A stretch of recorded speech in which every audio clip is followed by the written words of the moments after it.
Hello everyone, welcome back to my channel. These are pecan cookies.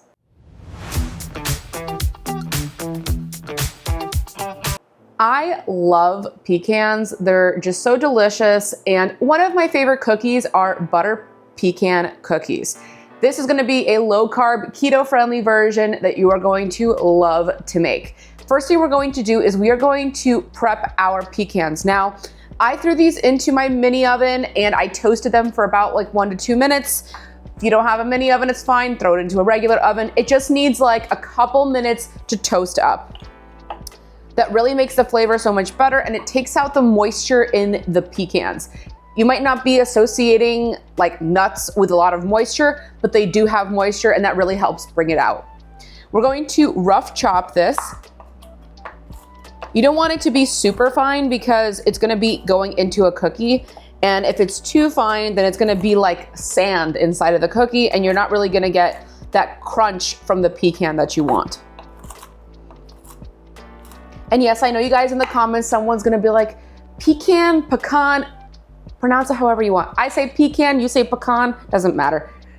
Whatever you want, however you pronounce it is the right way. I'm just going to scoop these and put them into a little bowl so they're ready to dump into our batter. And actually, drop a comment, let me know, how do you pronounce it? You say pecan, you say pecan? I think it depends on which region you're from. I'm from the East Coast. I guess it also depends what part of the East Coast you're on. But I'd like to know, whoever the majority is, that's the correct answer, I think. We can now start working on the cookie batter itself. I'm gonna take half a cup of salted butter. Now you can use unsalted and then add about half a teaspoon of salt if you want, but I like to do the salted butter because I think it's a lot better for this cookie. Do whatever you want though. I'm also gonna add in my sweetener. Now this is a mixture, so I am doing 1/4 cup of erythritol and 1/4 cup of monk fruit. It really depends on what texture of cookie you like. If you use erythritol, it gives it a nice crisp. And if you use other sweeteners, whatever your sweetener of choice is, whether that be stevia or allulose or monk fruit, it'll make it a little bit chewier. So I like to do a mix, and that way I get the perfect combination of crispy and chewy for this cookie. I'm going to take my hand mixer and I am going to beat this until it is nice and fluffy and combined. And I forgot to mention, the butter is softened. So I took it out of the fridge for about 30 minutes before I prepped this batter.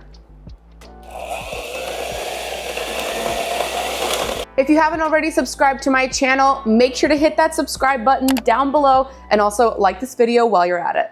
Now that my butter and sugar are combined and they are nice and fluffy, I'm going to add my coconut flour. You guys already know all the measurements are gonna be down in the description below, so head down there to see how much I'm using. I'm also gonna add my almond flour. I'm not sifting this. You can sift it if you want. It doesn't really matter for this particular cookie. I'm also gonna add some maple extract. You can do vanilla extract if you want, or maple extract, but I think the maple is so much better for this recipe. So I'm just going to add half a teaspoon directly to the batter. And we're gonna do the same thing. We're going to mix this until it is nice and combined.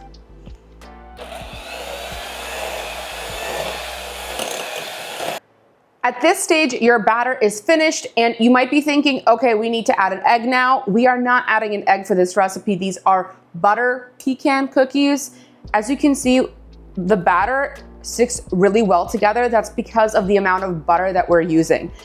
If you want to use a binder of egg, you could, but I don't suggest it for this recipe. I don't really think it enhances the texture of the cookie at all. I'm now going to switch to a spatula. We're going to take our chopped pecans and we're just going to fold them into the batter. We're ready to roll our cookie dough, so I am going to take my cookie dough like this into my hand, and you're just going to squeeze it until it forms a sphere.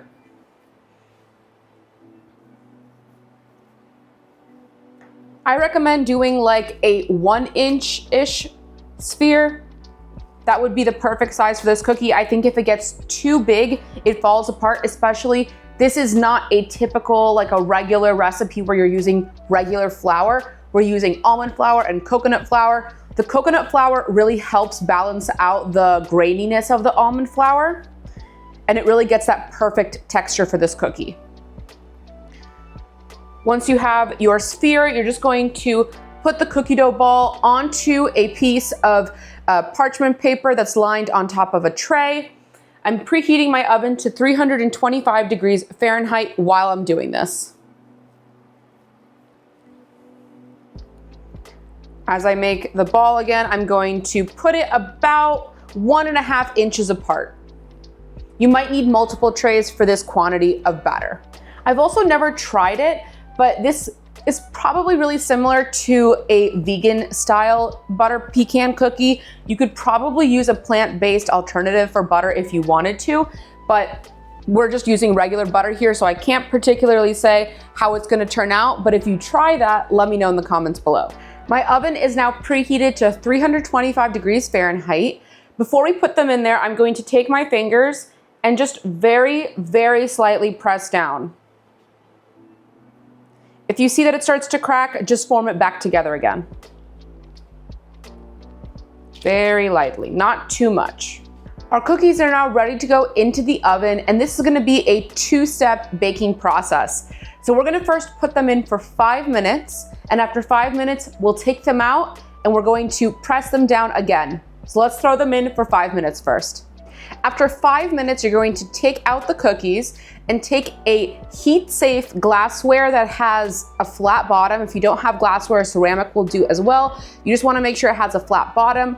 I like to use like an espresso cup because these are heat-safe for this particular purpose. Obviously not to put in the oven, but to press down cookies, we can use it for that. I'm just gonna take it and lightly press again on the cookie to flatten it out. Not too much again.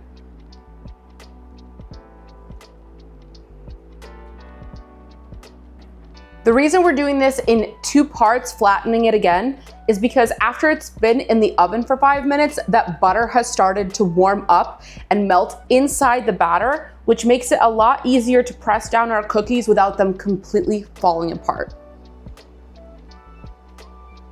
Again, if you're gonna be trying this recipe with a plant-based butter, I don't know how this is going to work, but if again, you try it, let me know in the comments below. I sometimes get comments from you all saying that you want to use like an olive oil butter or other kinds of butters like that. I just use a regular like milk-based butter, like a cow butter.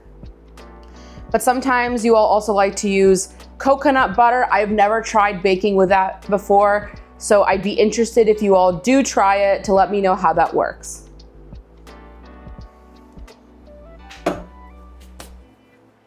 I've pressed it down now, so it's ready to go back into the oven. Same temperature, 325 degrees Fahrenheit, but we're gonna bake it for an additional 10 to 12 minutes until it is nice and golden. After your cookies are finished baking, you're gonna let them cool completely. It's gonna take about 10 to 15 minutes. Once they're done, they're gonna look nice and golden like this. So perfect. It is slightly soft, but also crispy on the outside. Can't wait for you guys to try this one. Cheers.